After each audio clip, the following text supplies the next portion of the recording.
Well, hello. Before I start the devotion for the day, I do want to remind you to be praying for Ronnie and Selena Liptrap. Today is the first day of October.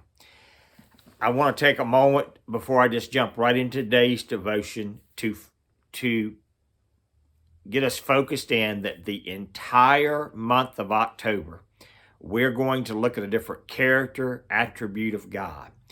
We really want to fix our eyes upon the Lord, the author and the finisher of our faith, not upon the issues of the world. And I believe that when we get God in the right perspective, it puts everything else in the right perspective.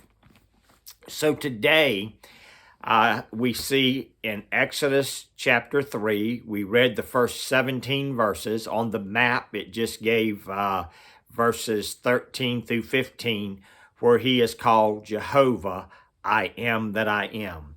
That word is used some 3,500 times in the Old Testament. And the word basically means I always have been, I always will be, I am. It's a very interesting story because here's Moses now.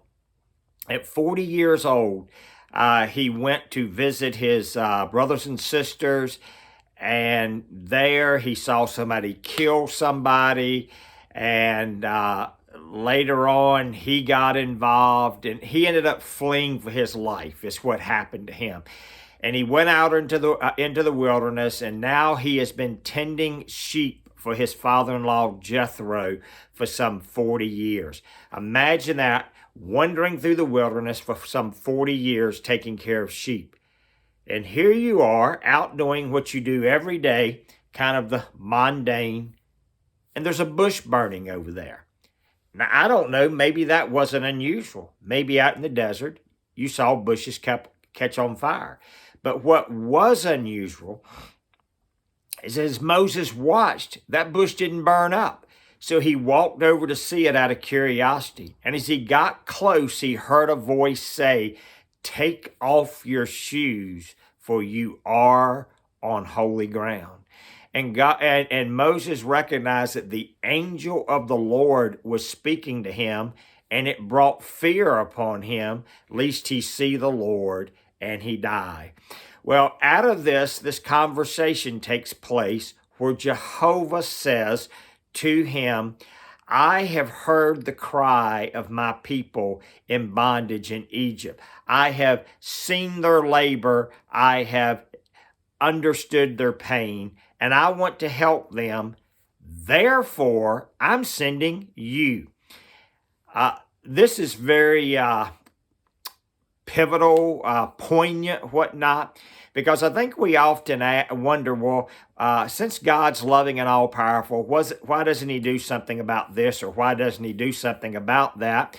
And I think the answer is God does want to do something, and he says, and I want to send you.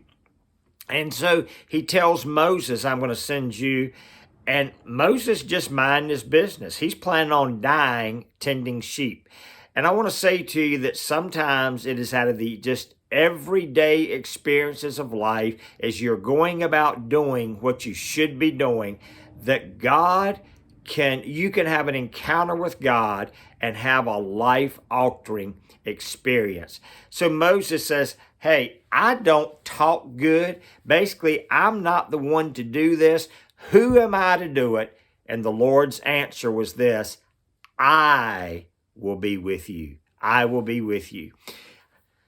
Often it's so easy when we feel God has called us to do something, when we read in God's word that we're to witness, whatever it is we're to do, that we think, who am I to do this? I can't do it. Yet God would say to every one of us, our Father, who has given his Son, who has given us his Spirit, I will be with you. You are simply my vessel through which I want to speak. And so Moses said, okay. And so God said, go tell them that I have sent you. And they said, okay, what am I supposed to tell them is your name? My name is I am that I am. The self-existent one. In many places, this is translated Jehovah, as we will see it in other places, Jehovah Jireh, our God who provides. Today, I want you to focus on the fact that God has always been, He is, and He always will be. And you know what? I can't wrap my mind around that, but I'm grateful that I can't wrap my mind around who He is. But I want you to know, while you think you're just living your everyday, ordinary life, God has missions for us. It may not be leading, and it's not going to be leading the children out of the bondage in Egypt, but He still has a mission for every one of us. And He will encounter us in our daily lives if we will stop and listen. And the first thing that we're going to want to do is focus on our inabilities or what other people are going to think. I want to encourage you, beginning this first day of October, get your eyes on the Lord. Get your eyes on the Lord.